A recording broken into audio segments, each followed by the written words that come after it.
Bonjour à tous, c'est Séverine, bienvenue sur ma chaîne. Alors, voici la deuxième partie du podcast sur le sommeil de nos enfants.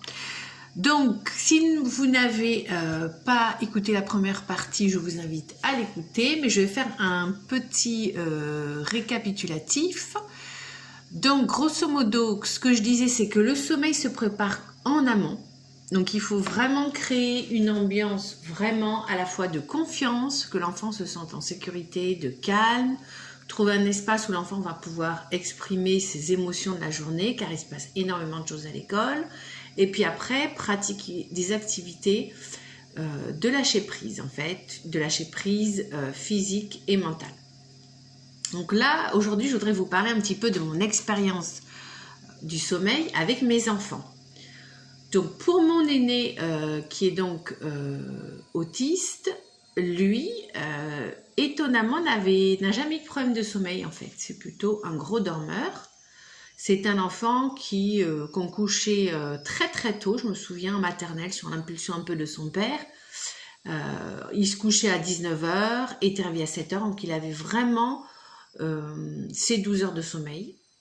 Donc lui, voilà, c'est quelqu'un qui a un sommeil facile. Et il faut dire aussi que on instaurait à la maison une ambiance vraiment calme, ce qui aussi aide beaucoup. Voilà. Donc lui, il n'a pas eu de problème de sommeil.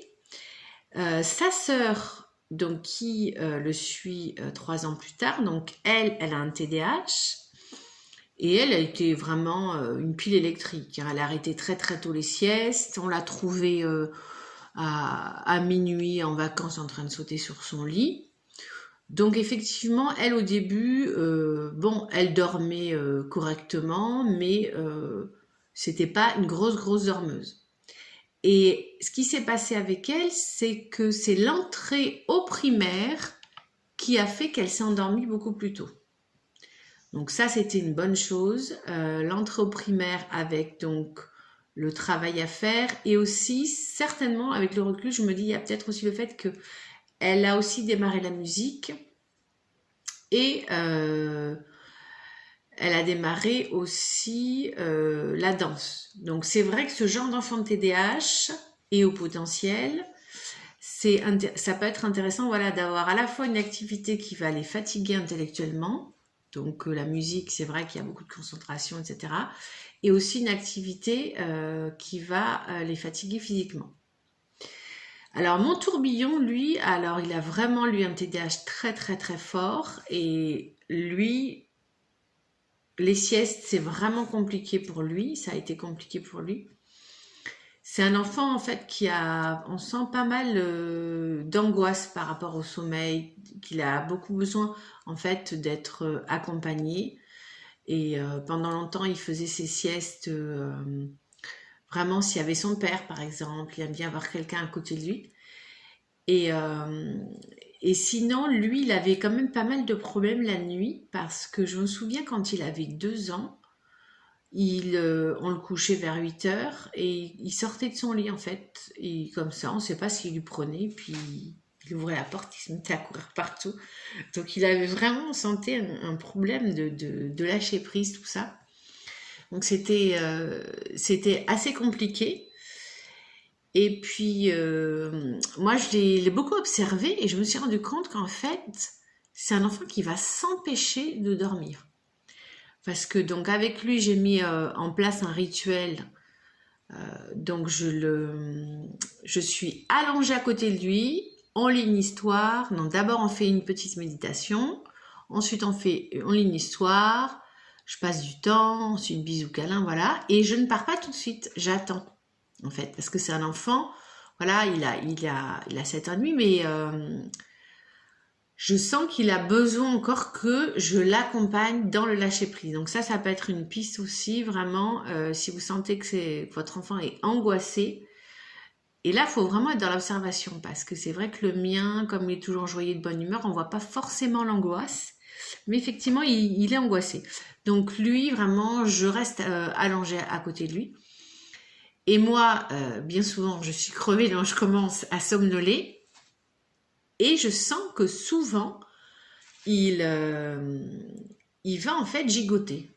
Et donc là, ce que je fais, je lui dis, arrête, maintenant tu te calmes, tu arrêtes de bouger, tu te tournes, tu fermes tes yeux. Voilà. Parce que souvent, je vais le retrouver les yeux ouverts, en train de regarder le plafond ou en train de tripoter ses doigts. Donc voilà. Donc je pense que certains enfants vont avoir besoin, voilà, d'être jusqu'au bout accompagnés dans la détente corporelle. On va vraiment avoir besoin de leur dire d'un ton un peu sec, parce qu'au bout d'un moment, il faut être un peu ferme quand même avec les enfants comme ça hyperactifs. Voilà, tu te relaxes, tu bouges plus, tu fermes tes yeux. Et en général, il s'endort en 5 minutes. Voilà. Donc, écoutez, j'espère que vraiment, si vous appliquez tous ces conseils, je pense que ça devrait bien se passer avec votre enfant. Ce qui est très important aussi, je ne sais pas si je l'ai dit, mais il y a l'alimentation. On essaye d'avoir une alimentation équilibrée. On évite le sucre de donner trop de sucre, parce que le sucre, ça va créer de l'hypoglycémie, donc une agitation. Voilà, c'est-à-dire que grosso modo, 2 heures après avoir mangé quelque chose de très sucré, en fait, le corps est en hypoglycémie et chez les enfants, notamment TDAH, ça va donner énormément d'agitation. Donc on évite vraiment le sucre, on choisit vraiment des aliments de bonne qualité qui vont au contraire déclencher des hormones précurseurs du sommeil, comme par exemple la sérotonine. Donc ça, on va trouver ça dans tout ce qui est banane ou tout ce qui est céréales complètes ou semi-complètes. Voilà. Donc, si vous avez des questions, n'hésitez pas à me les mettre en commentaire.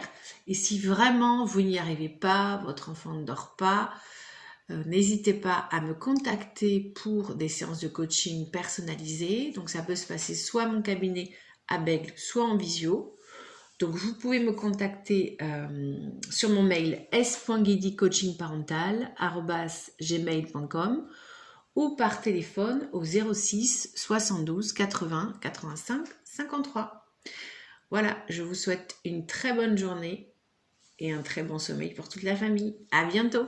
Ciao.